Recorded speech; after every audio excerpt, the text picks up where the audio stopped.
Hey guys, this is my red Aaron Ross Sunday flip trick.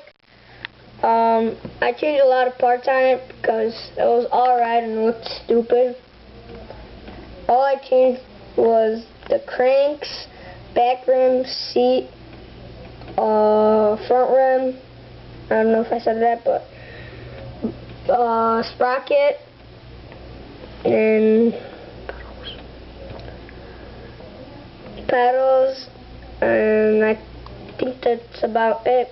And it's a really nice bike. I recommend you guys to get it someday if you could find it. Maybe you could get it on a Sunday too. And yeah, thank you. Subscribe.